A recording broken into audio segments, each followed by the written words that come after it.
اس ملک کے لیے نہ ہمیں UN کے پاس جانا چاہیے، اس ملک کے لیے نہ ہمیں کی اور ادارے انٹرنیشنل اداروں میں جانا چاہیے. اس ملک میں خدا نخواستہ غازہ شپس بن رہے ہیں. 50 سال سے اس ملک کے اندر ایک طرح یا دوسری طرح آپ کے دو پورے صوبے بلوچستان اور خیبر پختونخوا غازہ اسٹرپ کا مثال دے رہے ہیں.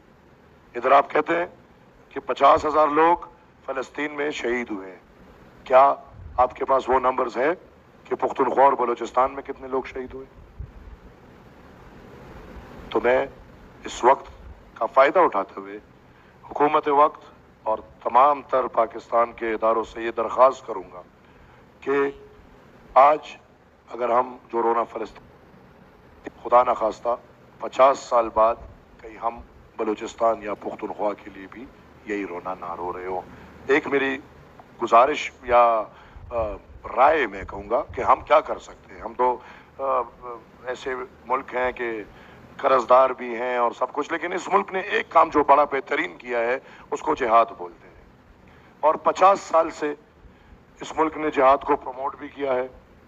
50 سال سے اس ملک نے جہادی ایلیمنٹ کو پروموٹ کیا ہے.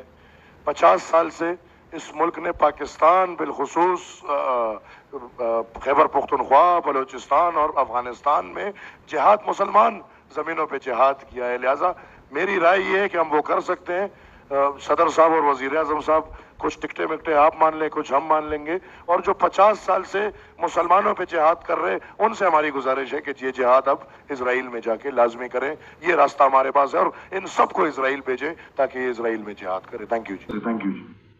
یہ ہے جناب ایمل ولی خان، انہوں نے جو تقریر کی اس میں یہ اشارہ کیا کہ اگر امریکہ کی مرضی کے بغیر بھائی کوئی فیصلہ کرو گے تو اگلا تو ٹھوک کے رکھ دے گا، وہ تو IMF کی قسط بند کرا دے گا. پھر بغلے جھانکو گے، پھر ادھر ادھر دیکھو گے، پھر کیا کرو گے؟ پھر یہ کہ دیکھیں یہ ہیں وہ رد انقلاب والے لوگ. یہ جو ہے نا ایمل ولی خان پورا خاندان کے حوالے سے بڑے فخریہ کہتے ہیں کہ میں غدار ابن غدار ابن غدار. لیکن غداری اور کیا ہوتی ہے بھائی؟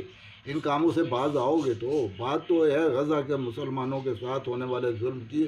اس موضوع پہ یہ کانفرنس ہو رہی ہے. تم رونا رو بیٹھے کشمیر کا اور بلوچستان کا اور ان معاملات کا، وہ تو بہت ٹائم ہے. آپ ان کے بغل بچے ہر وقت ان کے ساتھ رہتے ہیں. لیکن آپ جب سمجھ رہے ہیں یہ کہ آپ کی یہ وارننگ دینے سے وزیر اعظم نے اپنی تقریر میں بھی تذکرہ کر دیا کہ اگر وہ ہمارے IMF کی بند کر دیں گے قسطیں تو پھر دیکھا جائے گا.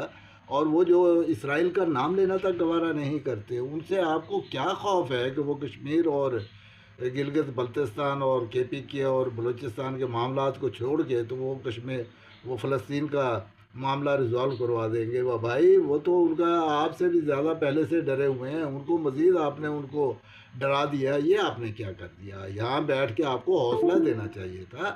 آپ جتنے منہ پھٹ ہیں، جتنے چرب زبان ہیں، جتنے زبان دراز ہیں، آپ جیسا آپ کے متعلق مبینہ طور پہ لوگ سمجھتے ہیں، آپ کو چاہیے تھا ان کو کہو بھئی اپنا ایون فیلڈ، اپنے دبئی کے پلازے، اپنا یہ جاتی عمرہ، یہ دو غزہ کے فنڈز میں آپ یہاں پہ جو ہے نا جو ہو رہی ہیں غزہ کے حق میں احتجاج ہو رہا ہے. اگر اسرائیل میں ہو رہا ہے، بذات خود اسرائیل میں غزہ کے مسلمانوں کے حق میں مظاہرے ہوتے ہیں، وہاں پہ کوئی رکاوٹ نہیں ہے. امریکہ، برطانیہ، کینیڈا، پورے جو ویسٹرن ورلڈ میں مظاہرے ہو رہے ہیں، لیکن صرف اسلامی ممالک ہیں جہاں پہ ان پہ پابندی ہے. جماعت اسلامی نے مظاہرہ کیا تو وہاں پہ گاڑی چڑھا دی اور 2 بندے شہید کر دیے. ان باتوں کا ان کو کہنا چاہیے تھا. یہاں سے اپروول لے کے اٹھتے بھی کم از کم اور کچھ نہیں کر سکتے. فنڈنگ میں اپنی ذاتی اثاثے جو ڈونیٹ کریں، بہت کما لیا آپ نے. اور کیا آپ نے کرنا ہے؟ باقی زندگی کتنی رہ گئی؟ اور دوسرا یہ کہ یہاں پہ جو ہے نا احتجاج کرنے کے اپنی فل صلاحیت اور اپنا اختیار استعمال کر کے یہاں لوگوں کو اسرائیل کے حق میں کے خلاف اور فلسطین جو مظلوم فلسطینی ہیں ان کے حق میں مظاہرہ کرنے کی، احتجاج کرنے کی اجازت